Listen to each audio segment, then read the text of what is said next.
এই মুহূর্তে বিভিন্ন আর কি পুলিশের গুলিতে বিভিন্ন জন আহত হয়েছে। আহত হওয়ার কারণে এখন উৎসুক জনতা এখন থানা ঘেরাওয়ের চেষ্টা করতেছে।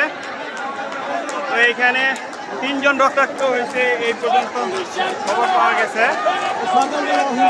এই জন্য থানা ঘেরাও করা হচ্ছে।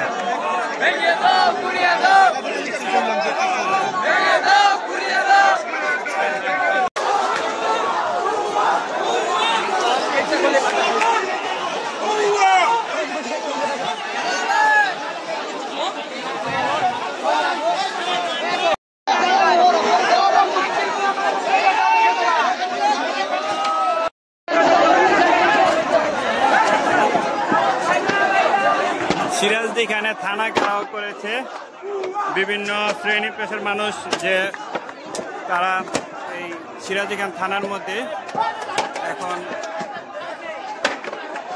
বিভিন্ন ক্ষোভ প্রকাশ করতেছে, বিভিন্ন জিনিস ভেঙে। তারপর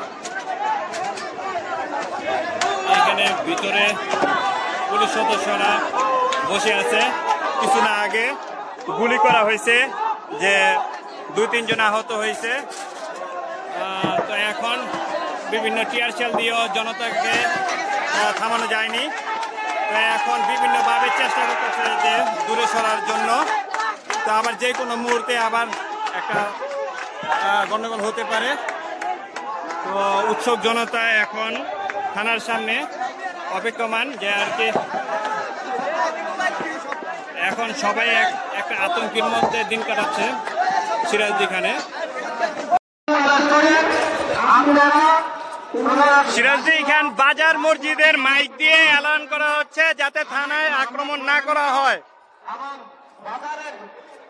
বাজারের দোকানে কোনো দোকান যেন না হয়। আর আমি থানা কর্তৃপক্ষকে আমি বলতে চাই, আপনারা কোনো পাবলিকের উপরে কোনো গুলি করবেন না, আপনারা কোনো গুলি করবেন না। আমাদের যে ভাইয়েরা আছে তাদেরকে আমরা নিবৃত্ত করার চেষ্টা করতেছি, এবং আমি সকলকে অনুরোধ করবো, সকল ভাইকে অনুরোধ করবো, আপনারা ধৈর্য করেন, আপনারা মিছিল করেন।